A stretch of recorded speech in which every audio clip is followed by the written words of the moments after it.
President Pruis, Mr. Bracken, President Emeritus Emmons, honored guests and families, members of the faculty, staff, and students, friends of the university. I'm very happy for the privilege and pleasure of extending to each of you tonight a very sincere, warm, and enthusiastic welcome on behalf of Ball State University. May I assure you that we're greatly honored by your presence this evening. We're delighted that you've come to share with us on this very happy, proud, and significant occasion of the dedication of the early Johnson residence halls on the Lawrence J. Scheidler apartments. We're always pleased to have the privilege of dedicating new facilities on our campus. And this is especially true this evening as we pay tribute to the meritorious service and the selfless contribution and dedication of 8 former faculty members in whose honor we have named these facilities.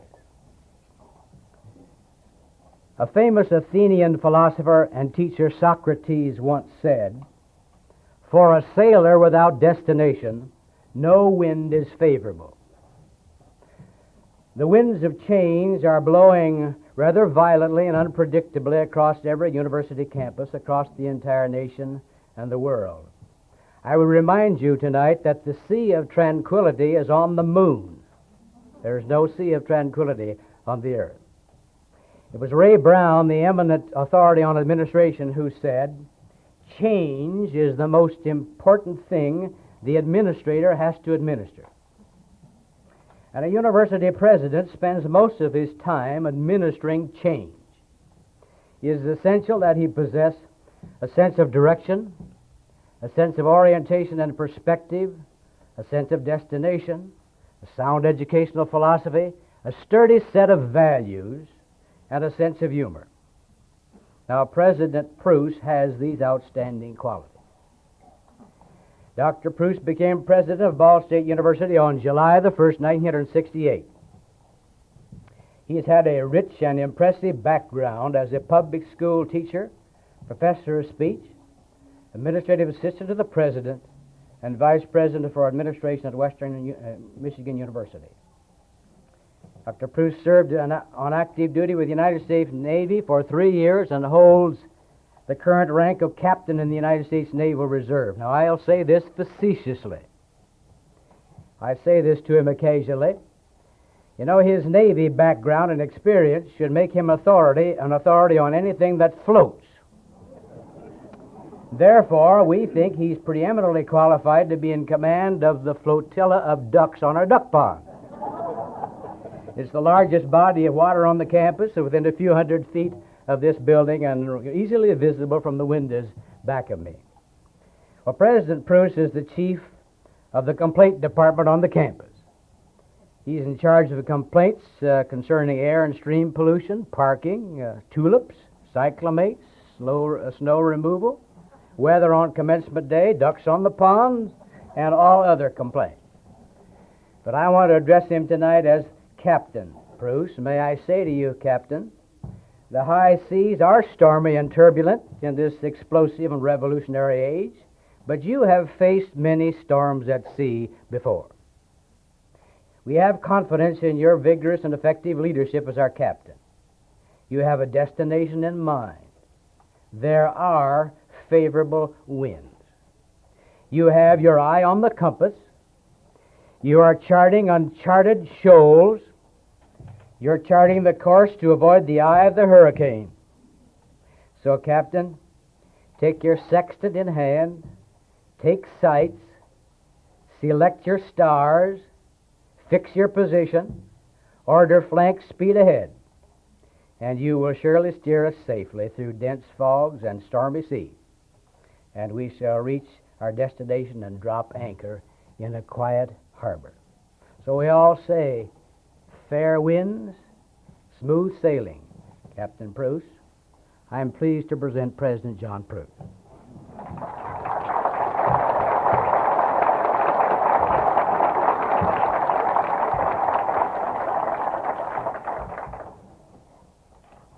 Thank you, Dr. Wagner, I think. I'm glad I came tonight because he knows more about the Navy than I thought he did. I'm very happy to be here this evening and to participate in this program. And I can't tell you how pleased I am to see this room just filled. Pleased because it indicates that you, along with the rest of us, are very much interested in the particular ceremonies which are before us. So to the honored guests, their relatives and friends, I'd like to say that the occasion of the official dedication of a residence hall complex is always a very special occasion. It is a time when we honor those whose service to the university is recognized by the naming of a complex or a unit within it. It is also a time when we reaffirm our belief in the total educational responsibility of the university. And this is uniquely present in both the Earl A. Johnson Residence Halls complex and the Lawrence J. Scheidler apartments. Within the Johnson Halls, we have the Carmichael Halls, in which we are presently located with their unique opportunities. Within the Scheidler apartments area, we have a community center. No longer are our living spaces merely nocturnal storage units. The young men and women who live in these facilities are provided with much more. Now, it is my privilege to be on this program in order to present to this audience those whom we honor tonight, or their representatives, along with those members of their families who are able to be with us. I would like all of you to know that a total of 220 years of dedicated service to Ball State University is represented in the careers of these men and women. This is meaningful to me, and I hope it is meaningful to you. And I would hope particularly that those who have the privilege of calling these living learning units home for a time might gain some inspiration from this fact. So let me proceed then, and let me proceed through this list alphabetically. We first recognize Miss Frances R. Botsford. Miss Botsford, Associate Professor Emeritus of Business Education, retired in 1952 after 22 years as a member of the faculty. Prior to coming to Ball State in 1930, she had taught in secondary schools and colleges in her native Wisconsin and in South Dakota, Illinois, Iowa, and Indiana. Miss Botsford has taught business education at the University of Southern California in Los Angeles and California State College at Chico since her retirement from Ball State. She makes her home in Los Angeles now and beautifully located on Wilshire Boulevard. We had a chance to visit about that briefly a little earlier today. Would you please recognize with me Miss Frances R. Botsford? Would you stand, please, Miss Botsford?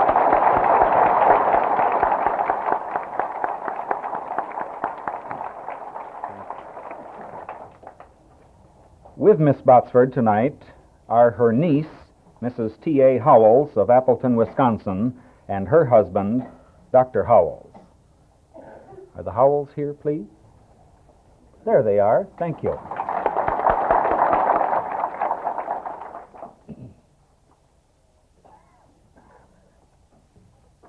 Albert Maxwell Carmichael. The late Dr. Albert Maxwell Carmichael was Professor Emeritus of Education and taught educational philosophy and supervised student teaching for the 26 years he served on this university faculty. He retired from Ball State in 1956 and taught briefly at the University of Kentucky before joining the faculty at San Diego State College, where he taught until retirement in 1959 at the age of 70.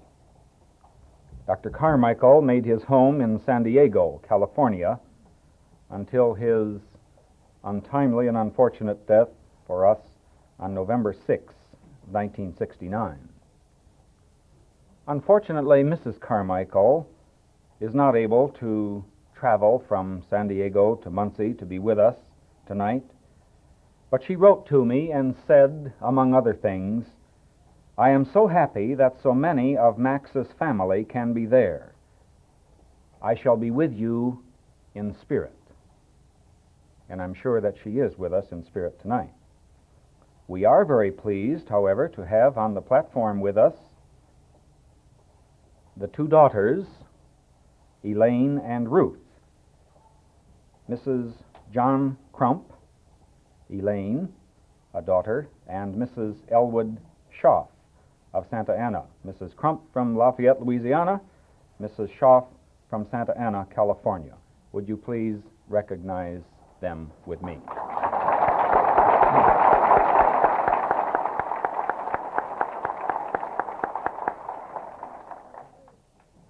Now, if my information, Mrs. James All from Gaston, Indiana. Mrs. All is a granddaughter of Dr. Carmichael. Mr. and Mrs. All? Mrs. All. And a sister-in-law, Mrs. Ronald Carmichael from Independence, Missouri. Is she with us? Thank you. Then we have a nephew and his wife, Dr. and Mrs. Ronald Carmichael from Rolla, Missouri. Thank you. And then Mr. Jack Carmichael from Indianapolis, a nephew. Thank you.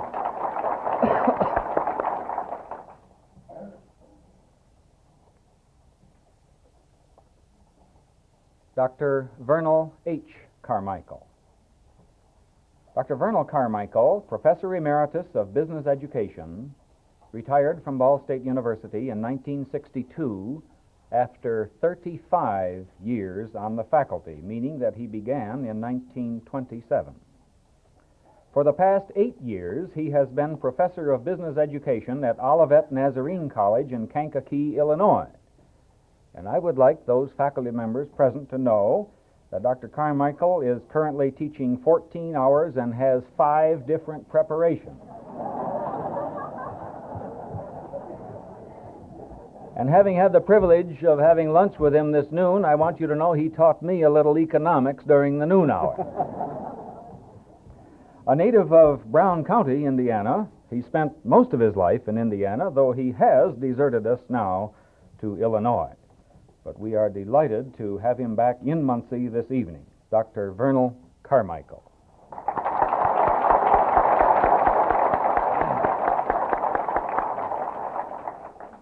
We're very pleased that Mrs. Carmichael is here with us tonight. Where is she now? Here she is, over here. And also their son, Dr. Lauren Carmichael, his wife, and Jean, Susie, and Allison from Cincinnati. Yep, that's right, girl. Stand up. That's right. Very good. But this family separated here just a little. You be sure to get together afterwards again, won't you? And also, Dr. Carmichael's brother, Mr. Forrest Carmichael, and his wife from Muncie. Mr. Forrest.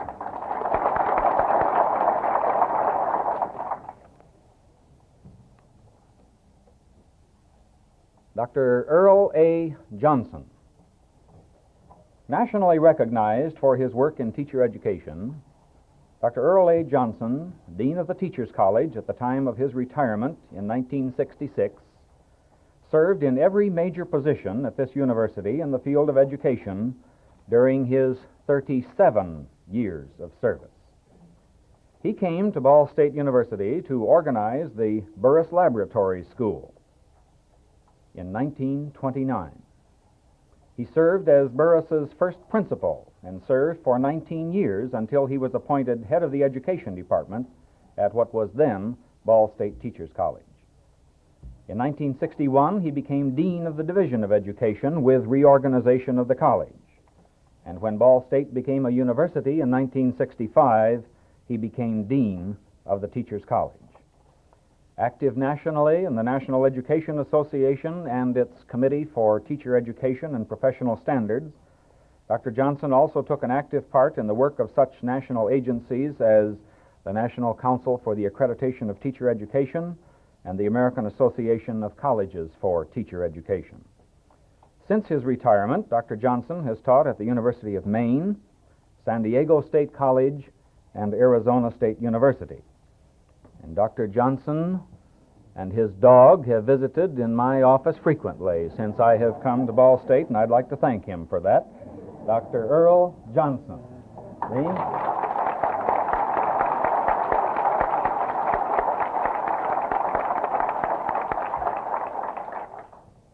With us tonight, helping to honor him, and we'd like to honor her, Mrs. Johnson. There she is. We have some others with us from the Johnson family. Their son, Dr. Earl Johnson from Indianapolis, and Mrs. Johnson.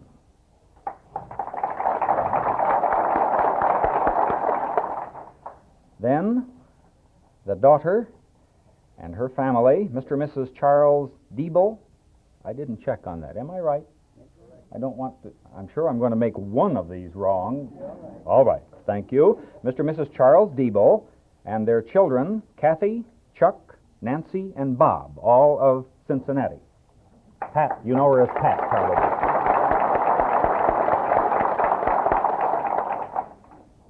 My G2 tells me that Kathy might be a student at Ball State University next year and might like to live in Johnson Halls. And Kathy, we hope that that works out. Pat is one of the Johnsons' three daughters. The other two, Mrs. Margaret Thomas of Falls Church, Virginia, and Mrs. Eleanor Groom of Northridge, California, could not be with us tonight. But there are more Johnsons. A cousin, Mr. Robert H. Johnson of Pelham, New York, has come to be with us. Mr. Johnson, good to have you, sir. Mrs. Johnson's brother, Dr. and his wife, Mrs. Herschel Hunt, from Lafayette, Indiana. The Hunt. And then Mrs. Johnson's sister and her husband, Mr. and Mrs. Azel Ropp, from Petersburg, Indiana, are with us. Yes, they are. Delighted to have all of you. If we miss some people, and this is possible, you understand, as we try to gather these materials, write me a little note and pass it over, and we'll work it into the program as best we can. We missed somebody already, Earl? Can you help me out? Right. Out here. Well, now, all right. Who is this now? Virgil Hunt. Virgil Hunt. How did we miss Virgil Hunt? From? Indiana University. Indiana University. And Mrs. Hunt. Well, indeed. Delighted. Good. We didn't leave IU out on purpose, I assure you. It just happened that way, sir. I'm sorry.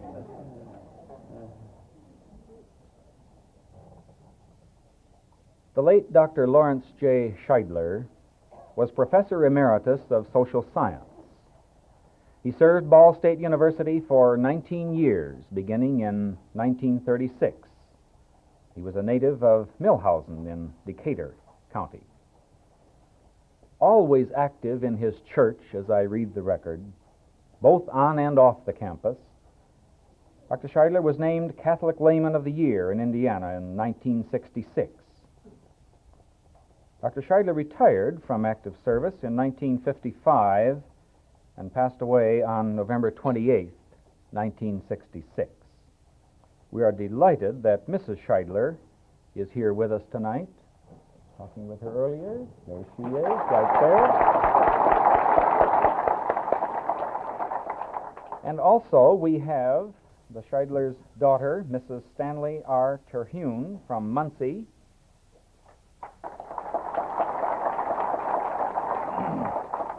And then most of you know, better than I, the Scheidlers had twin sons, and we're delighted that both of them could plan to be with us.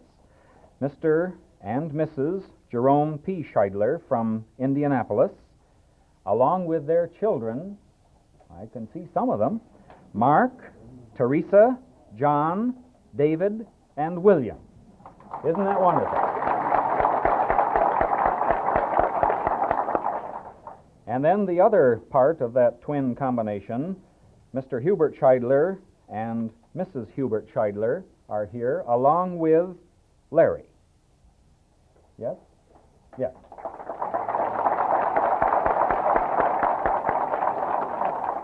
Mr. and Mrs. Hubert Scheidler live in Terre Haute. Mr. Larry Scheidler is presently residing in Muncie, though not in the Scheidler apartments. He is not qualified to live in Scheidler apartments.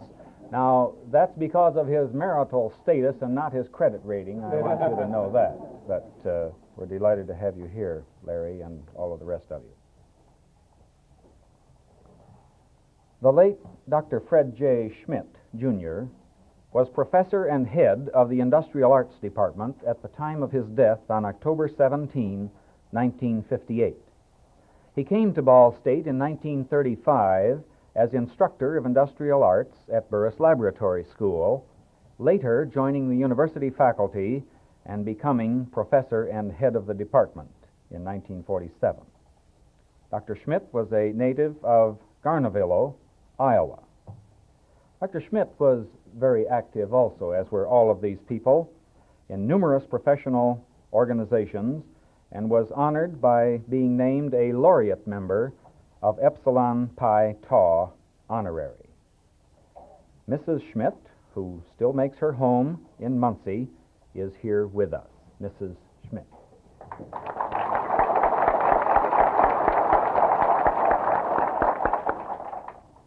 Also from the family, their son and his wife, Dr. and Mrs. Robert Schmidt from Chicago, Illinois. Dr. and Mrs. Robert Schmidt.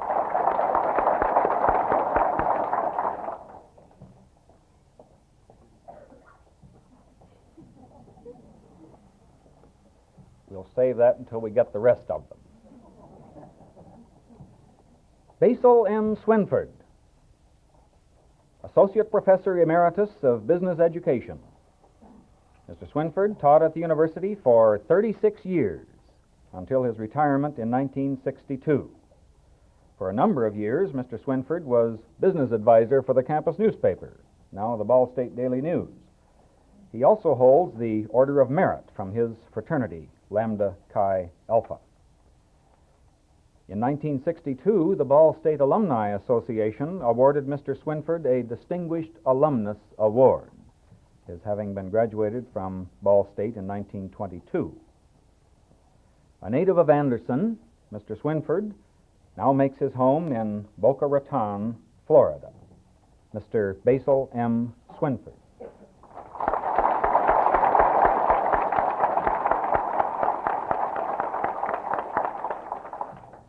There are several here with us to help honor Mr. Swinford, and the group is headed by Mrs. Swinford.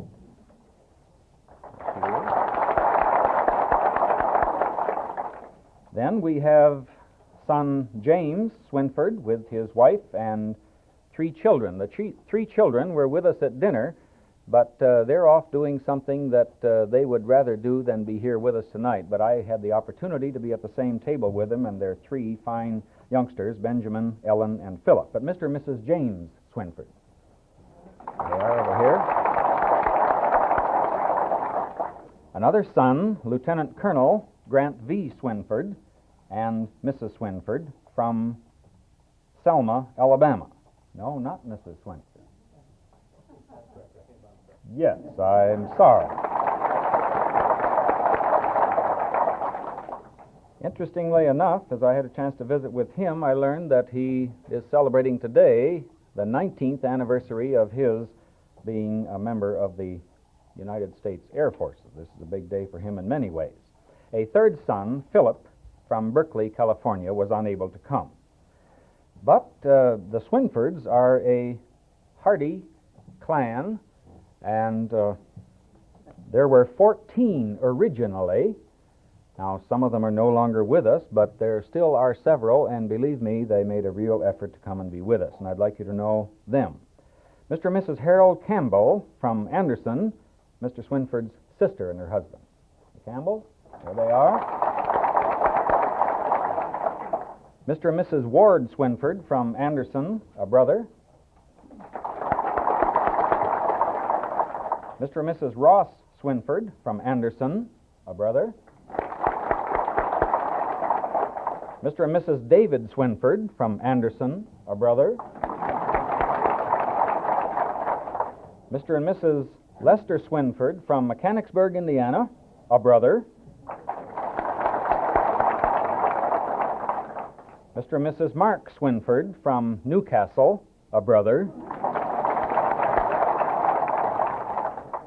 I'm sorry that I've run out of those brothers right now.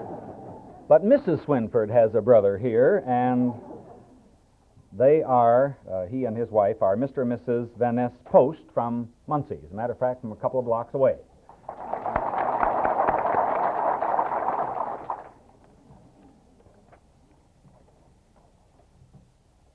Miss Angie Wilson. Miss Wilson, Associate Professor Emeritus of Social Science, taught at Burris Laboratory School from 1932 until she retired in 1954, 22 years of service to Ball State. 16 of those years were under the principalship of Dr. Earl A. Johnson, whom we have recognized earlier. A native of Portland, Miss Wilson returned to Portland to make her home there since 1954, but she is back with us tonight, Miss Angie Wilson.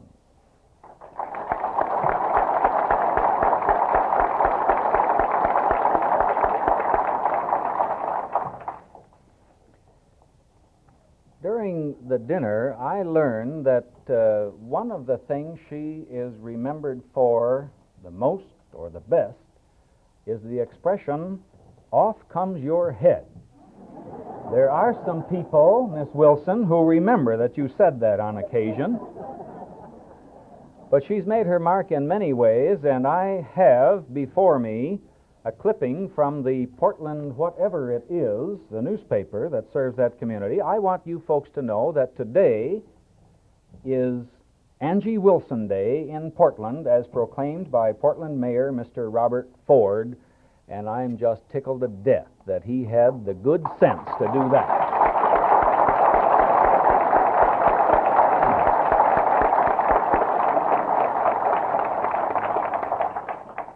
Now, while Miss Wilson's sister, Miss Vera Wilson, is unable to be with us, I'm very pleased to recognize and ask you to recognize Mrs. Mary Chase, also of Portland, who is here as Miss Wilson's very special guest. Mrs. Chase? Well, thank you.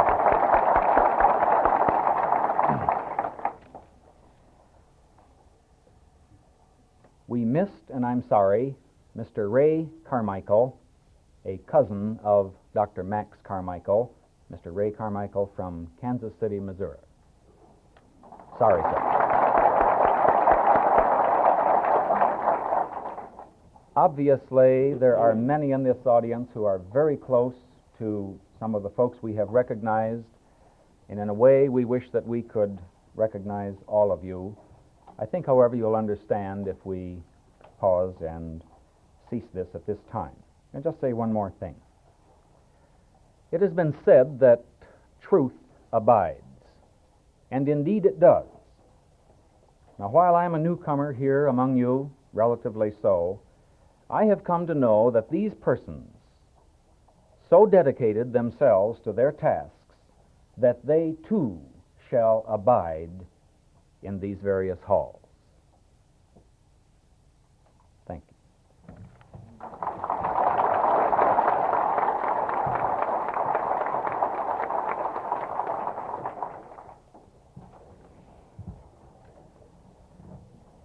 I can't think of any person on the Ball State campus who's better qualified to give the dedication address than our speaker this evening. Dr. Robert Bell was a student of most of the former faculty members whom we honor this evening. In fact, 3 of the honored guests were teachers in the same department when Dr. Bell came to Ball State. Professors Francis Botsford, Vernal Carmichael, and Basil Swinsford. Dean Bell has been a close personal friend of 8 of these former faculty members for whom these halls have been named, as well as a professional colleague. Dr. Bell was graduated from Ball State in 1940, joined the Ball State staff in 1947 in the Department of Business Education. He served most capably as head of the Department of Business Education from 1954 to 1961. From 1961 to 65, our speaker was Dean of the Division of Fine and Applied Arts. Dean Bell has served since 1965 as Dean of the College of Business, Professor of Business Education and Office Administration.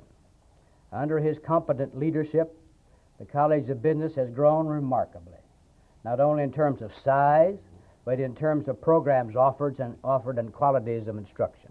In fact, the College of Business has advanced professionally just recently with the addition of a new graduate program, including the Master in Business Administration. Dean Bell is recognized nationally in his profession as an outstanding leader in business education. He's active in many, many state and national associations as well as community activities. I'm very happy for the privilege and pleasure of presenting Dean Robert Bell, who will give the dedication address.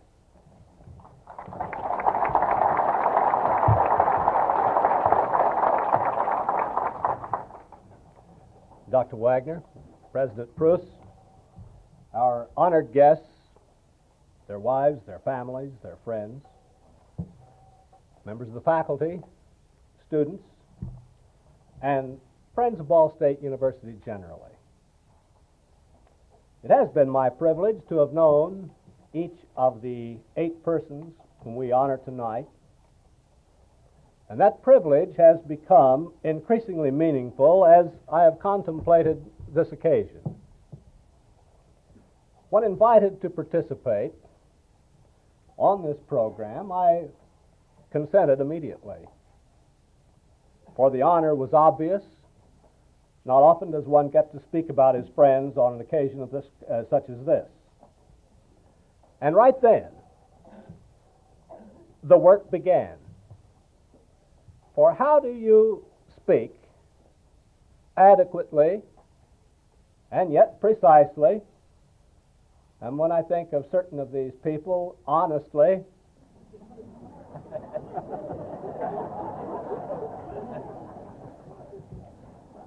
under the threat of Marie Fraser on the amount of time that a person is permitted to do so?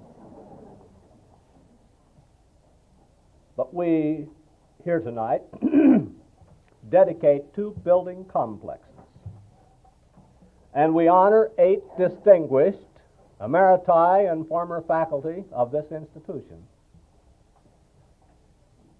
And yet I'm faced with the problem that any one of the 8 provides sufficient information for the evening's program. In fact, since it was announced that I would have a part on this program, I have had many telephone calls, many personal conversations, and I now know more about them than I did even before. And I only wish I could share all the stories with you that have come to me in the past week. But the people on the platform may relax, for I promise not to do so. But let me just say that while we laud them, we honor them, let me tell you they are also human, and I have proof if you'd like to stop by afterward for a little checking up. Let me begin with the Lawrence J. Scheidler apartment complex. This complex, now complete, contains 250 townhouse apartments. These apartments have been planned and are rented to our married students. This alone comes as a kind of shock to me and to some others I can see in this room, for I well remember as a freshman at this institution having another man living in the house who at that stage was at the advanced age of 29 years. And that was unusual in itself. And this man was in his senior year. And at Christmas time, he decided he should wait no longer. Marry he must. He did share the information with us in the house, but he immediately swore us to secrecy, for no respectable college student would marry while still in college. But let me say that this complex of 250 units is only a part of what is now available on the campus. for at the present time we now have facilities for 461 married student families, and more undoubtedly shall have to be added. Why? Well, the continuing growth of graduate programs is primarily responsible, particularly those at the doctoral level where students are somewhat older. But we also have increasing numbers of undergraduates who are married. I am advised by our Public Information Service that almost 1/4 of our student body are now married. This building also contains a laundry and a community building for the residents that will handle up to some 100 persons.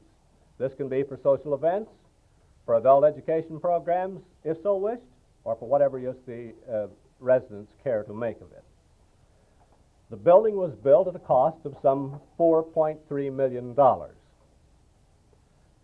Now, as you drive out there tonight, you're going to see too much dirty snow for our liking, but we'll ask you to think in terms of green grass and trees and children on the lawns, all of which are a part of that area as soon as the weather breaks. A beautiful complex, very properly named for the late Lawrence J. Scheidler. Quiet, unpretentious, yet explosively dynamic as a teacher. Will Rogers might have said, "I never met one of his students who didn't love him." Dr. Scheidler had roots attached in southern Indiana. He taught in the rural schools near Greensburg and Batesville. And he was head of the social science departments in Rushville and Martinsville high schools before coming to the campus. He arrived here in 1936. And his prominence on the campus was almost immediate. His scholarliness was apparent. The respect of students and colleagues was now. His gentlemanly composure was ever present. Neither a ranter nor a raver, his soft-spoken lectures created their own aura. Some have said that the quiet attentiveness experienced in his classroom was not to be surpassed. The dedication of the 1949 Orient to Dr. Scheidler was indicative of student appreciation for him. Dr. Scheidler, as has already been pointed out, was very prominent in his church. He took great pride in this, and he was most effective in all his work. One of Dr. Scheidler's former colleagues commented to me only this week about how appropriate he felt it was that an apartment complex should be named in his honor. For his value of the family life and his own devotion to his own family certainly sets a precedent that could do nothing but good for an area of this kind. And now let's turn to the Earl A. Johnson residence halls. This is but phase one. 935 students now occupy these premises. A $9 million structure consisting of an 8-story hall, 2 4-story halls, one circular hall, which we occupy tonight. Now, most of us know something about what a residence hall is, but let's look first at the kinds of people for whom these halls have been named. To the east, nearest McKinley as you drive by, the Francis R. Botsford Hall for women. For many years of her career here at Ball State, she was the one lady of the four horsemen, if I may use that term, in the Department of Business Education. For the most part, four faculty members constituted the faculty of the Department of Business Education for a number of years. Now you say, the one lady of the four horsemen, but need not worry, she was equal to the balance so far as her ladyship was concerned. She also had taught in secondary schools before coming here. Dr. Pruis has indicated to you where these have been. Miss Botsford had experienced travel and visions that were unique to many of us who studied with her. And she always had ideas that were just a little above and beyond anything we'd ever thought about. And it's hard to know just how one might estimate the motivation she created outside the class as well as inside the classroom. Only this week, one lady in town called to inform me of the importance Frances Botsford had been to her in getting her to go on to finish the doctorate. But that's only one. I know there are many. Pi Omega Pi and Pi Lambda Theta enjoyed her strong support, and that support was continued right on into her retirement.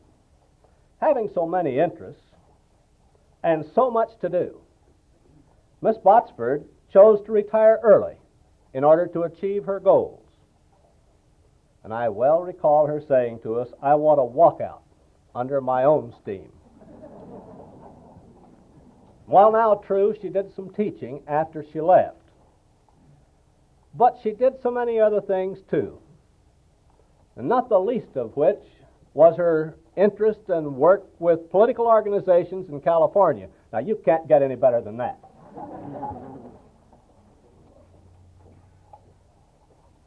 Teacher, educator, contender for women's rights before we even had legislation. Excellent teacher, motivator of students. If the students living in Botsford Hall can come to know the spirit that abides there, they will indeed have plenty of reason to go far. And then just across the way from that, we keep the boys handy these days, you know. We have the Basil M. Swinford Halls for men. 240 of them. And he's another of those four horsemen. And it took a man with many horsepower to carry the load of Basil Swinford. Always seemed to me he got the special call for all kinds of extra duty. And he did it willingly, well, and promptly. Mr. Swinford had 36 short years of tenure on the Ball State faculty. That is, short at least as those of us who knew him saw it. The respect he commanded from both students and colleagues was merely a reflection of his own respect for mankind. Born and reared in Anderson, his attachment to Ball State is even furthered by the fact that he took his bachelor's degree here. Like Dr. Carmichael and Miss Botsford, he is taught in many areas of business, but his particular specialty was business law. And Basil, perhaps you'll be surprised to learn that we now have to employ 3 lawyers to fill your position. He was active in campus affairs. Mr. Swinford's long service to the Navajo fraternity resulted in his Special Order of Merit there. He also spent many years keeping the daily paper, now the Ball State Daily News, out of the red, and that wasn't easy in a lot of those years. He taught in the public schools, in fact was head of the Commerce Department at Shelbyville just prior to coming to Ball State. And I was particularly pleased in 1962 to hear him cited as the outstanding alumnus of Ball State University, an honor well due him and one that he wears well. It was a lot of trouble for Basil to get up out of Boca Raton this last week and fly to the Northlands in mid-January, but Basil, we're awfully glad that you and Helen could make that trip for us. Now let's get over to that 8-story building. The first 4 floors of that building are now occupied by women, but they won't be for long. They're planned for men. We will move them in soon. This is the Fred J. Smith Hall. Superintendent of schools, college professor and administrator. Dr. Smith was a native of Iowa who took his degrees in order from Iowa, Wisconsin, and Indiana. He came to Ball State in 1935 as an instructor in industrial arts in Pruis School. Soon after, he moved across the street to the Department of Industrial Arts. He was named head of that department in 1947. Now, how does one who can't drive a nail without bending it characterize a man like Fred Smith? Well, first, as a very proper gentleman, distinguished and polished. A man with a penchant for work and a thorough believer in the profession of which he was a part. As a man who was well organized in mind and in work. As one who was quick to assimilate the grain, discard the chaff, and get to the point. Like the others we honor tonight, Fred Smith was honored and respected by his colleagues, and he bore their confidence well. His work in state and national industrial arts associations was equally impressive, and he was known throughout the nation for his work here at the university. He established one of the finest recruiting programs for graduate assistants that we still have on the campus. And this was through his contacts with his many friends throughout the nation. The hall dedicated in his honor should wear the title with honor. His untimely death in October 1958 was a shock to his family, to his friends, and to his colleagues here. We are especially pleased that Mrs. Smith could be with us to accept the honor for Fred. And wouldn't you know that ascending to the upper 4 floors in that same edifice would be Angie Wilson. She belongs on top. She learned to operate there many years ago. She will occupy that position properly and well. Now, I was never closely associated with Angie Wilson, but one couldn't be on this campus without knowing her, and she has always been, so far as I can remember, Angie to all of us. Born in Portland, and having been a teacher at Portland, it was natural that she would return there in her retirement. She came to Muncie to teach at Emerson Junior High School in 1925. And in 1932, and I have a notion Earl Johnson had something to do with this, she joined the staff at Pruis School, and there she remained until her retirement. 16 of her 22 years there were spent under the principalship of Earl Johnson.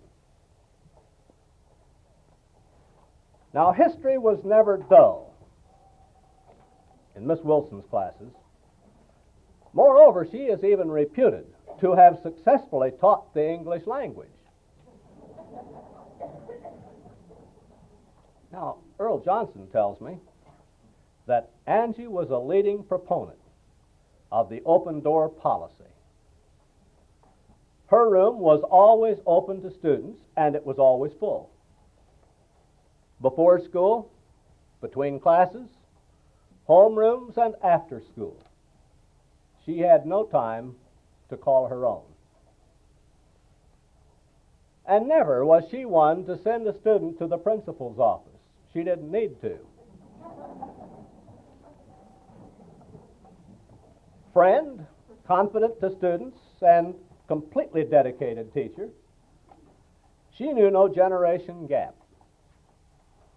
Without intending to cast any reflection upon any member of our audience, one of Miss Wilson's colleagues remarked to me that she's just the kind of person for whom even her poor students will come to pay tribute. We're honored to have had the services of Miss Wilson over a period of 22 years, and we're glad to see her ascend to the upper 4 floors for the Angie Wilson Halls. Now,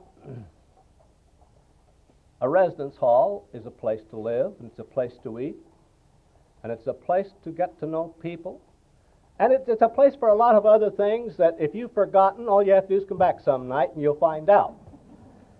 But I'm not going to dare go into the matter of all things that take place in a residence hall.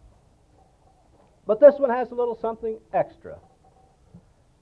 You know, universities and colleges throughout the country are under lots of pressures these days. Many questions are being raised. Many complaints are being heard. And what you don't know is a lot of compliments are being given as well, but they're not very newsworthy. In the circular hall, which we are occupying here tonight, we have dining rooms on this floor and classrooms on the lower floor. This unit is known as the Carmichael Halls. These are named in the honor of both Max and Vernal Carmichael. So often we are told that students today have fear, in fact sometimes claim to be a number, a punched card, and a few of them even get down to claiming to be the hole in the punched card. Now it's true that President Pruis has banned golf shoes and spiked heels on the campus, for there is a danger when one goes into this automated process. But as a partial solution to this problem of size, a living and learning program was developed for this hall by Dean Victor Lawhead and Mr. Ronald Galbraith. Now, it's the first of the kind, I'm told, on an Indiana campus. And in order to carry it on, we have 12 classrooms, faculty offices, a psychologist, and a curricular advisor stationed in this building. And they are here to deal with some 900 students who take 1/2 of their work as freshmen in this building.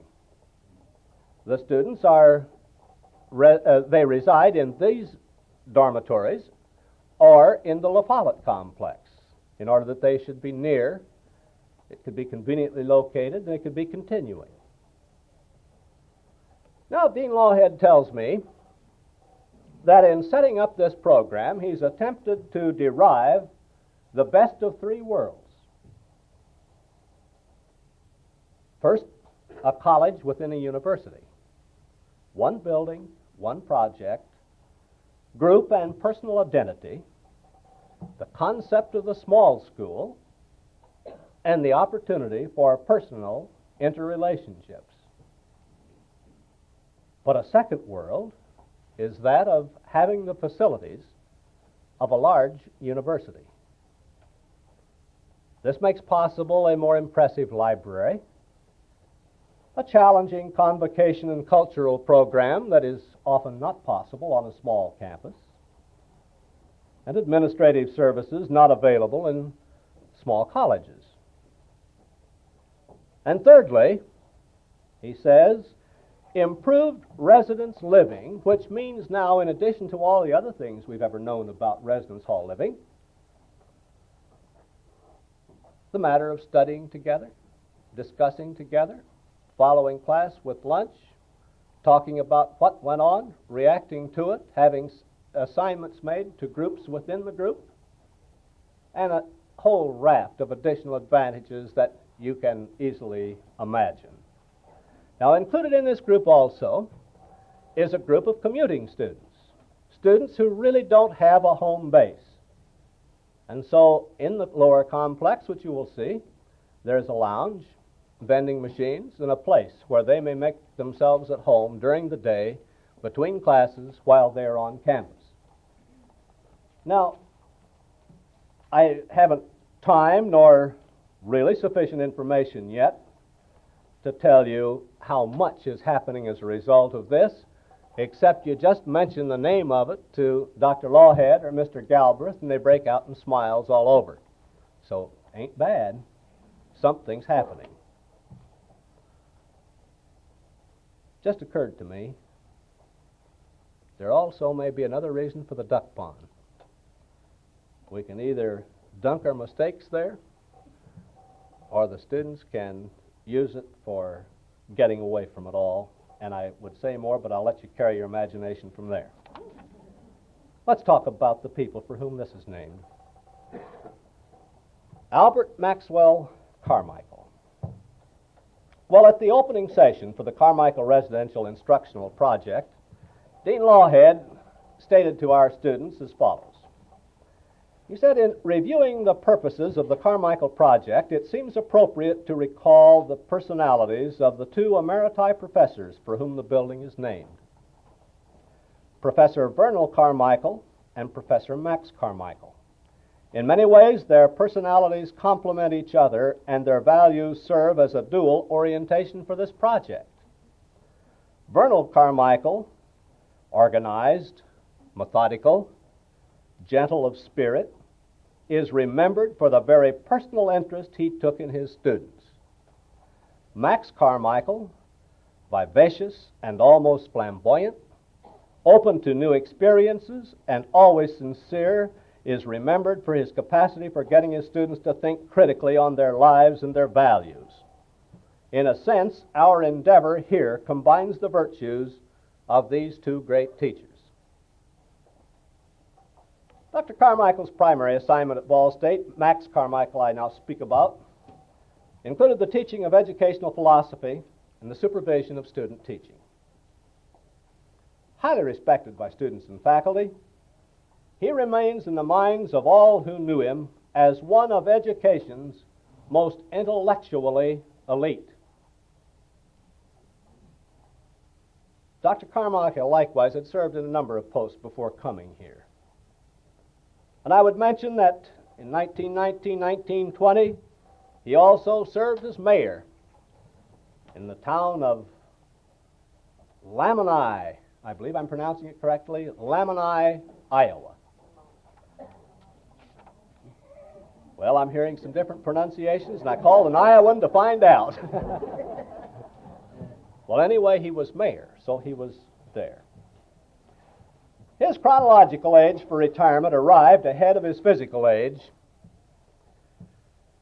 And so, after adding the title of emeritus in '56, he journeyed to the University of Kentucky and thence to San Diego State, where he taught until again he was faced with a mandatory age of retirement. But Max didn't retire. He traveled, he studied, he taught, and only recently did I learn that during the past year, or not more than 2 years, he joined a small Presbyterian, Spanish-speaking church in San Diego, and then went immediately to the minister to offer his services as a teacher of Sunday school to the elementary children. And in so doing, he also assisted them in their study of language, particularly English in this case, and all the time he was studying Spanish. Max also journeyed down to Tijuana to assist some people there, some Mexicans who wished to come to the States but who could not do so until they had first mastered the language sufficiently to become employed. Max was multilingual. He spoke fluently French, German, Spanish, and he learned any other language he needed as his travels took him to another country.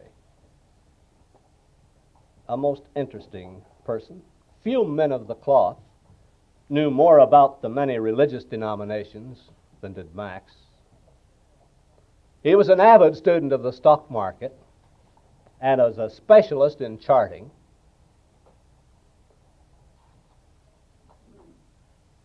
Max was one who was born to live, and live he did.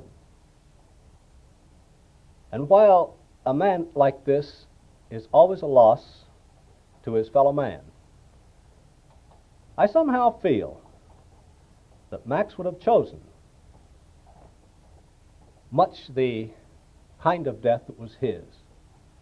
He made a foreign trip last summer, a rather intensive one. Some have said perhaps if he hadn't, he would still be with us. But he was learning, he was living. And what a heritage he leaves a place like this. Now it's with mixed emotion that I deal with his counterpart. And I'm not going to say anything about Vernal, those fit. And this went on for some time until it was my pleasure to return to the campus.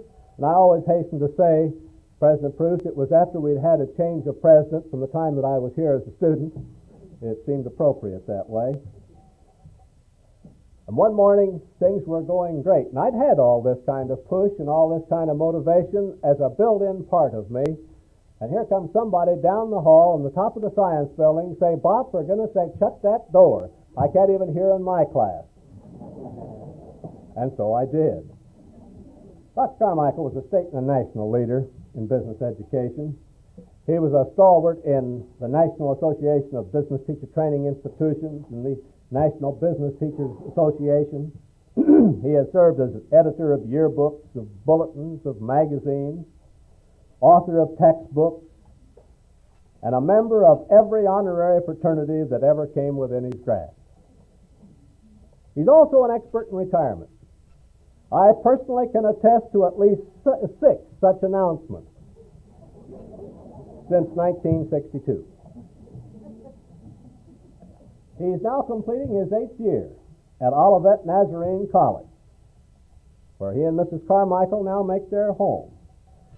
He's taught a heavier load there than he ever taught here. You heard the president speak about his load. I offered him 2 positions today, if he'll just return.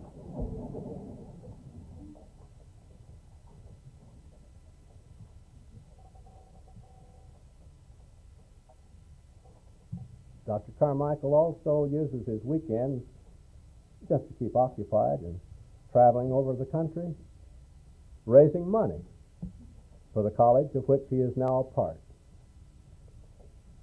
Not too long ago, he came in from southern Ohio, just stopping through to tell me that he had raised more money in that particular church than ever they had experienced before. And that's the reason he looks so well now. Classes in this unit had better move with spirit. For always there shall be a hovering air in this whole complex of challenge, question, motivation, and push. I hope they're up to it, Dr. Carmichael, and profit accordingly.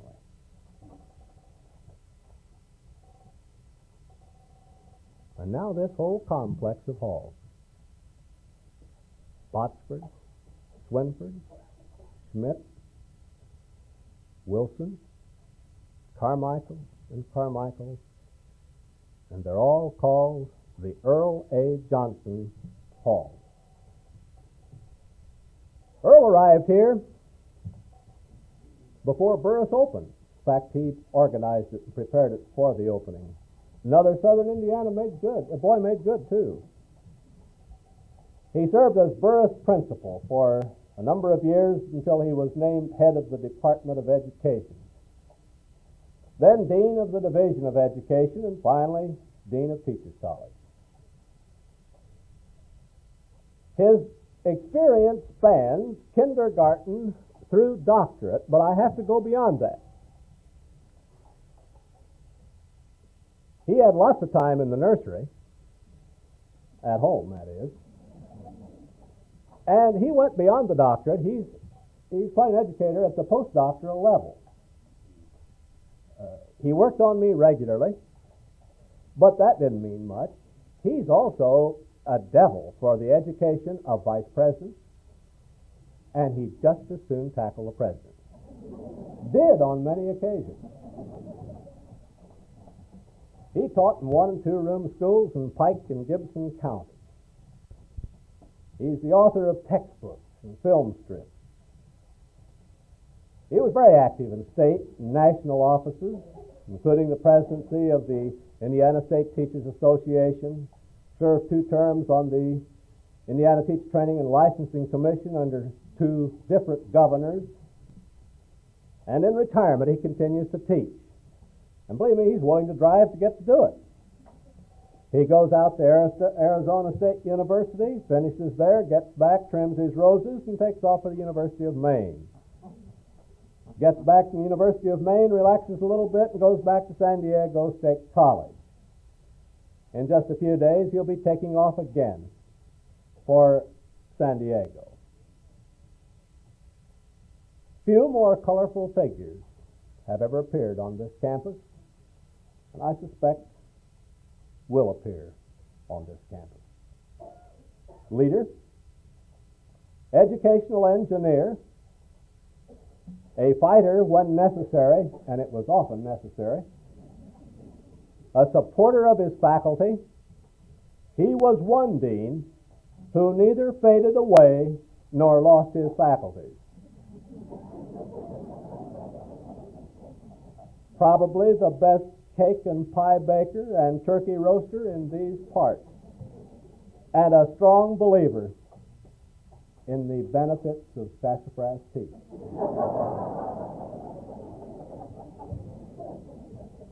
We've had a little trouble with Earl this week, but we just left that to Lenny, and she took care of it admirably. Seriously, 8 finer people we would have difficulty in finding today. Many similarities in their service, but every one an individual, each contributing in his or her own way, such a way that we are honored to honor them. We dedicate these halls and apartment complexes by giving them the names of these 8 illustrious faculty members. And we give thanks for the heritage that they pass on to us. Now we have come under new leadership with President Pruis. And those of us who now attempt to carry on for you are not in the least unmindful of the tremendous responsibilities which are ours, but we are pleased to pledge to you from Dr. Pruis and his faculty our very best efforts to continue the proud heritage you have given us. We thank you.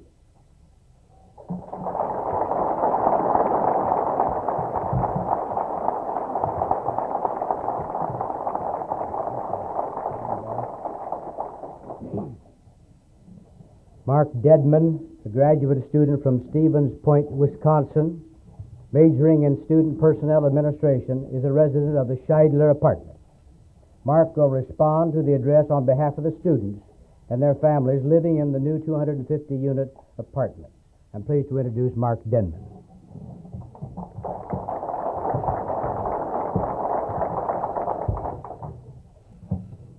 Good evening. I bring with me tonight a short message on behalf of the students who live in Scheidler apartments. But first, I'd like you to picture, if you will, a young married couple coming to Ball State. Obviously, they need a place to live. And they have some pretty specific ideas about some ideals.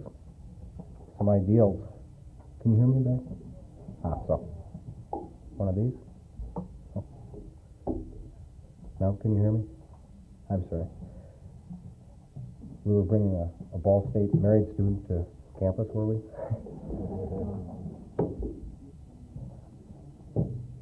Can you hear me now? I don't speak loud enough, I guess. Perhaps I'll start over. And at the point where we were bringing a married Ball State student back for further studies, or perhaps just a new married couple to Ball State, I said they have some specific ideas, ideals, a dream, if you will, about what they like in their accommodations.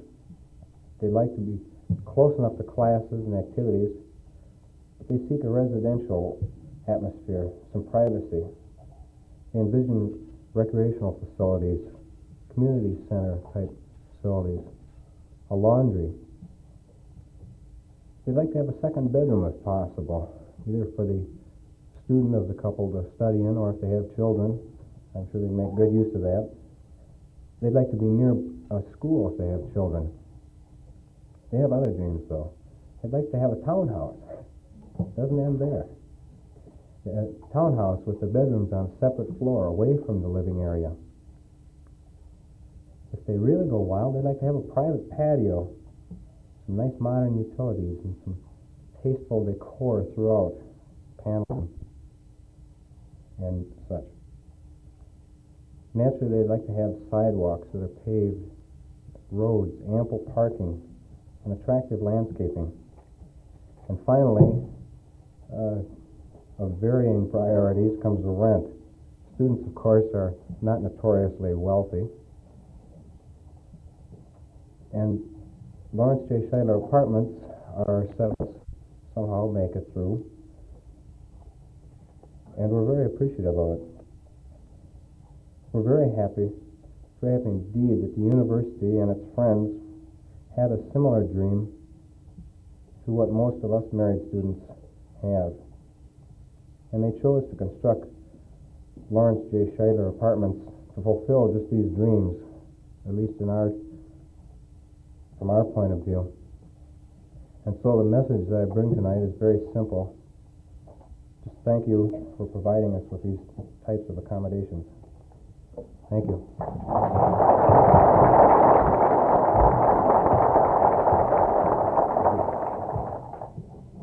Virginia Walker is a junior majoring in history from Berea, Ohio, and a resident of Wilson Hall. Virginia will respond to the address on behalf of the students living in the Earl A. Johnson Residence Hall. Pleased to introduce Virginia Walker.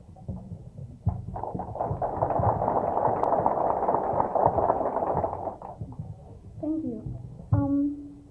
Some of you that have been on campus in the last few months, I'm sure have come in contact with Johnson residents and have heard such comments as the water isn't on, the heat isn't working, the phones are falling off the wall, and such things as this. Now, I know complaints do come out, but everyone realizes that this is simply the first year of a complex, and everybody is putting up with it greatly. I think also one thing that the Johnson residents do have is a great pride in their complex. We're very happy to be out here and have these facilities. As was mentioned earlier, one of the great facilities is this living and learning process. And here, the students live just a 2-minute walk. It's not even that much, 30 seconds you can run it in, from the Carmichael classes. And it's great for the freshmen. They can have breakfast here, go down to class, and especially it's really nice in the 15 degrees below weather, that we've been having lately. And I know this is just fabulous for them. Being a student staff, I can see how this has related to their studies. They know kids in their class, their residents. They're not afraid to talk more about their classes, to learn about them, to borrow notes, and just to study a little bit more. And I believe that this has really been a great setup for a studying situation. My only complaint about the whole living and learning process is that I'm a junior and I can't take advantage of this whole thing. So also another facility, and I hope that many of you will be able to get over and see it tonight, are the Z-shaped rooms in the complex. I know when I first heard about it, I couldn't imagine what a Z-shaped room looked like, but it is exactly that. It's fabulous in that it has the one thing that this college students don't really have on any campus, and that is privacy. You have your own little corner that you can go to. You can study. You can be alone by yourself, and you can't see each other from the other corner if you're studying late at night. Your light won't bother your roommate. And I think this is the one big thing that has really played a good part in student relations as they live with each other in a hall. It has helped quite a bit to have that bit of privacy that is needed. These things are just very nice out here at Johnson, and I know Johnson provides one facility that no other complex has had on campus this year, and that's that we had a old mud field for a good old football game earlier this year, which the students thoroughly enjoyed. But when we get grass in this spring, it's going to be terrific. But we'll miss the old mud. So anyway, I just want to say, on behalf of all the Johnson students living out here, that we thank you for the building. Thank you for coming to the aid of building a residence hall more like we want and that we can live in. Thank you.